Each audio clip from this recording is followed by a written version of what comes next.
Bonjour à tous, bienvenue sur ma playlist Bourse, faut-il investir sur? Donc aujourd'hui nous allons voir l'action ADP, donc Aéroport de Paris.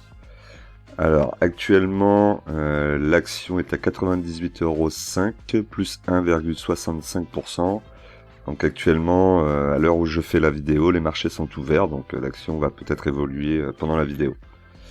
Alors on va regarder donc ADP, donc le groupe ADP est le deuxième groupe aéroportuaire européen. Il est spécialisé dans la détente et le Bourget de 10 aérodromes,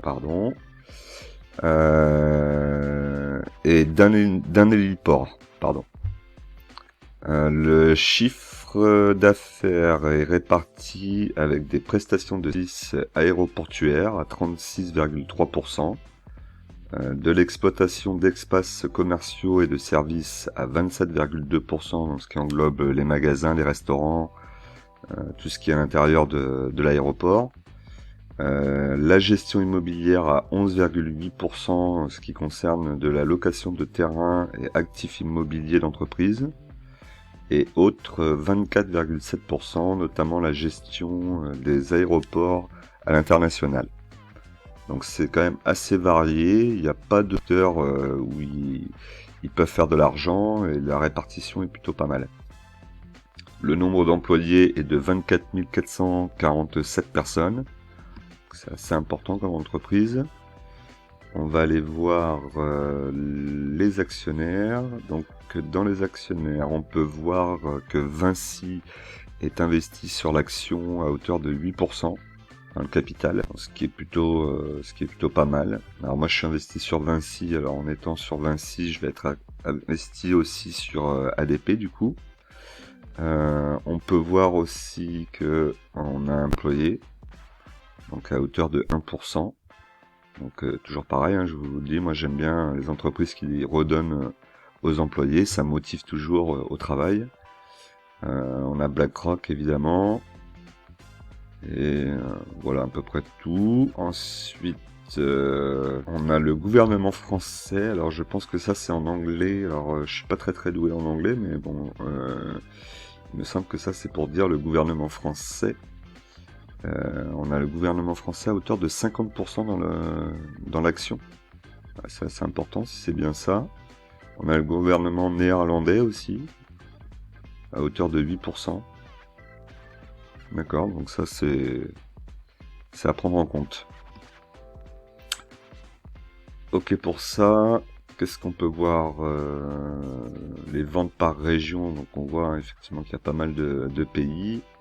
La France, la Turquie, Jordanie, etc. La Croatie, la Tunisie, les Émirats arabes. Les chiffres. Alors au niveau des chiffres, donc la capitalisation est actuellement de 9 milliards 588 millions. La valeur d'entreprise est de 17 milliards 700. Donc là on a un bel écart entre les deux. Donc on va aller regarder ça. La dette toujours elle est de 8 milliards 112 millions. Bon, j'imagine que c'est quelque chose d'assez habituel dans ce milieu, hein, les aéroports, l'aéronautique et tout ça. Donc ça, c'est des sociétés qui engagent énormément de frais, qui ont énormément de dettes. Toujours les capitaux propres. On voit que les capitaux propres sont de 3 milliards 582 millions, ce qui veut dire que ça ne couvre pas les capitaux. Ben, ça ne couvre pas la dette. Donc ça, c'est pas du tout positif. Après, est-ce que ADP un jour va disparaître? Aucune chance, l'État ne les laissera jamais disparaître puisque c'est l'aéroport, on ne pourrait pas s'en passer, donc forcément l'État mettrait la main à la poche. C'est peut-être aussi pour ça qu'il est actionnaire à hauteur de 50%. Le PER, donc le PER est à moins 23,6. Donc ça veut dire qu'on serait prêt à payer 23 ans de résultats nets, de bénéfices, pas mal, sachant qu'en 2022 ça soit 73 ans. Je vous le rappelle, hein, Warren Buffett conseille de ne jamais investir sur un PER pardon, au-dessus de 15. Donc là, 2022, il va exploser. Ensuite, le rendement, alors ça c'est le problème aussi, puisque c'est une entreprise où l'État a une grosse part d'actions, donc l'État a sans doute son mot à dire, et plus que son mot à dire sur ce qu'ils font de leur argent. Donc là on voit 2020, pas de dividendes, forcément hein, lié à la crise du Covid. 2020 dividendes non plus. 2022 on va repartir sur un tout petit dividende de 0,51%. Et ensuite de 11 pour 2023. Revenir un peu plus à la normale. Le cours de référence est actuellement à 96,89. 90 pardon, 9. 96,9. Donc là on est à 98,5. Donc ce qui veut dire qu'on est des... ici le compte de résultat, donc sur le compte de résultat on voit bien effectivement la chute pour 2020 là, ici ils ont résultat d'exploitation et résultat net, forcément les aéroports étaient fermés, il n'y avait plus du tout de vols, si ce n'est les vols entre pays pour s'aider, s'amener des vaccins ou des choses comme ça. En tout cas il n'y avait plus de tourisme, il n'y avait plus rien. 2021 bah, forcément on voit la courbe qui commence à remonter. Malgré tout, c'est pas folichon. Le chiffre d'affaires, donc 2021 est de 2,591 milliards. On voit qu'il repartirait à la hausse pour les prochaines années. Et ouais, il a quand même été divisé par 2 pour 2020 et 2021. L'EBITDA, donc l'EBITDA subit la même conséquence. Hein. On voit la différence. 1772 pour 168 en 2020, forcément c'est assez important. La marge d'exploitation, ça c'est toujours intéressant de le voir, ils ont une marge d'exploitation à 20% en moyenne, hein, si on ne prend pas les 2 années catastrophiques avec le Covid. Ça c'est plutôt le côté positif, 20% de marge d'exploitation, ça leur permettrait d'aller chercher un petit peu de marge nette, en allant gratter un petit peu à droite à gauche peut-être. D'ailleurs la marge nette on le voit qu'elle est aux alentours de 10%, ce qui est pas si mal que ça, toujours en restant sur les années classiques on va dire. Donc là je regarde 2018-2019, je regarde 2023, et ça me permet de voir un petit peu les années un peu plus classiques. Voilà, le BNA, donc le bénéfice net par action, il est de moins 4,11%. Donc 2021, pas de bénéfice, au contraire, ils perdent de l'argent, forcément pas de dividendes. On voit que pour l'année 2022, le bénéfice net par action serait de 1,31 avec un dividende à 0,49, ce qui représente aux alentours de 33-35% de dividendes, donc ça c'est plutôt pas mal. Ne jamais aller sur des entreprises qui donnent trop de dividendes, un trop gros pourcentage, mis à part les foncières. Ensuite, donc là on peut voir hein, les mouvements pour 2020 et 2021, on voit bien tout était en négatif. Ici vous le voyez, hein, les barres, hein, résultat d'exploitation et le résultat net. Bon, c'est classique, hein, c'est normal. Les chiffres d'affaires par semestre pour 2020 et 2021, ça je vous laisserai aller y jeter un œil. Situation au niveau du chiffre d'affaires, donc là on voit bien la chute, et ensuite pour 2021, 2022, 2023 on voit que c'est censé repartir. Par contre, ce qui est inquiétant, c'est qu'on voit que la trésorerie, elle aussi, va pas aller mieux. En tout cas, ils vont continuer à avoir de la dette. Elle baisse, mais vraiment très légèrement. Alors ensuite, donc la dette. Donc la dette, on a regardé, hein, 8 milliards 112 millions. Donc elle est très importante. Hein. On voit que pour 2022-2023, elle reste quand même aux alentours de plus de 7 milliards. Ça fait une belle dette avec des capitaux propres qui n'augmentent pas énormément. Donc forcément hein, l'État va mettre encore la main à la poche, je pense. Et donc indirectement nous aussi. Leverage, donc là au niveau des dettes, le nombre d'années de dette, donc on voit que pour 2022 ça reviendrait à une situation un peu plus normale, hein. Je vous rappelle, le leverage idéal est en dessous de 4 années de dette.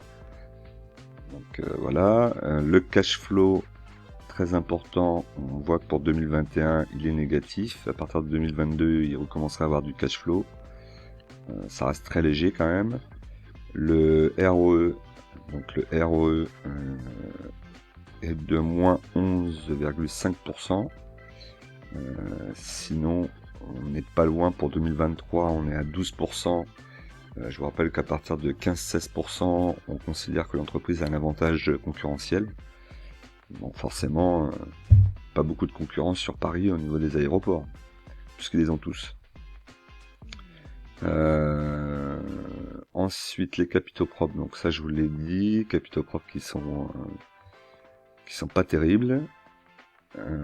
Le CAPEX, donc le CAPEX, il est plutôt intéressant puisqu'ils investissent toujours au-dessus de 20%. Donc ça c'est pas mal, même pour 2021 ils ont mis 25,2% investi pour essayer soit de moderniser, soit d'améliorer. On sait qu'il va y avoir une grande mutation en principe dans les aéroports. On parle beaucoup des avions à hydrogène. Et donc pour l'avion à hydrogène, il va falloir forcément avoir de l'hydrogène disponible, alors soit quelque part autour de l'aéroport qui soit stocké, acheminé à l'aéroport, soit directement fabriqué dans l'aéroport pour pouvoir être utilisé par les avions, pour pouvoir se charger en énergie tout simplement. Et je crois que dans ce cadre-là, Aéroport de Paris a fait un partenariat avec la société Air Liquide.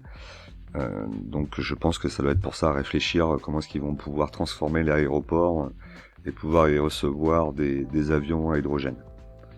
Donc voilà, donc ça c'est plutôt le côté positif, le fait que le futur, il y a pas mal de projets, pas mal de choses qui pourraient changer. Après le côté négatif c'est qu'ils n'ont pas les moyens de le faire, et donc ça sent que ça va être encore l'État qui va payer, et comme je vous dis indirectement ça sera nous, hein, puisque l'État c'est nos impôts.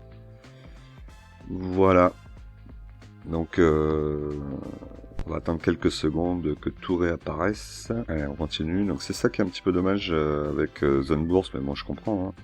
Vous avez toujours plein de pubs, vous avez les séquences qui coupent. Bon, c'est un petit peu... Pour faire des vidéos, c'est pas simple. Après, c'est vraiment un très bon site pour bien regarder les sociétés, pouvoir faire les analyses. Franchement, je vous le recommande, hein, si vous n'y allez pas. C'est un très bon site. En tout cas, moi, je l'apprécie. Alors ensuite, l'EBITDA. Donc on voit la moyenne sur 11 ans, il est à 22,8. Donc là, on voit que pour l'année 2021, il est au-dessus. Le rendement est en moyenne à 2,3%.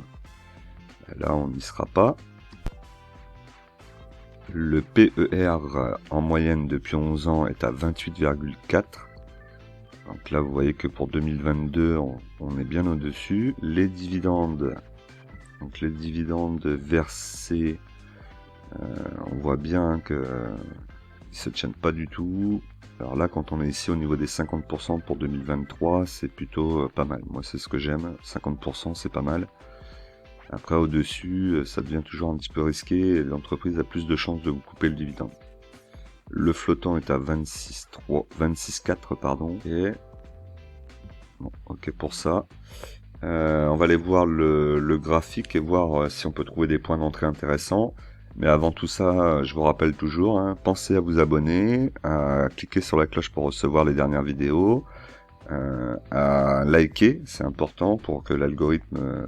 à me laisser un petit commentaire pour échanger sur cette action donc ADP ou me proposer d'autres actions à analyser pour vous. Alors on se retrouve sur le graphique de ADP, donc Aéroport de Paris. Je vais continuer en rappelant que vous pouvez aussi me rejoindre sur Telegram, Instagram et Twitter. Alors donc sur le graphique, on peut voir actuellement, il a pas mal retracé, il est actuellement sur le support, donc support c'est en vert. L'action va toucher le support par le bas et va repartir vers le haut. résistance en rouge, l'action va toucher le plus haut, toucher la ligne rouge et repartir vers le bas. Ok, donc ça c'est important de bien le retenir, la différence. Et généralement, lorsqu'une résistance, donc là vous avez la résistance qui se trouve à 99,78 en rouge, lorsque l'action passera au-dessus de cette résistance et réussira à la traverser, la résistance deviendra support. Ce qui veut dire qu'après, l'action pourra retomber dessus, toucher et hop, repartir vers le haut. Voilà ce qui se fait souvent. Et donc généralement, on a des actions qui vont rester dans un range quelques temps ici, ils vont consolider, vont monter, descendre, retoucher peut-être une ou deux fois encore le support à 96,44 pour ensuite pouvoir traverser la résistance et aller chercher un peu plus haut. C'est souvent le cas, vous pouvez regarder ici, vous avez souvent des consolidations et ensuite ça part. Bon, bah là ça a rechuté, là on revoit consolidation, hop ça part, consolidation, hop ça part. Si ça consolide pas et que ça monte sans s'arrêter, c'est là où vous allez avoir des gros retracements. Là vous le voyez ici. Ça n'a pas consolidé, ça a monté très rapidement, violemment. Hop, ça a commencé à descendre, et là après ça a vraiment chuté. Voilà. Donc les montées violentes, c'est pas toujours les montées les plus intéressantes.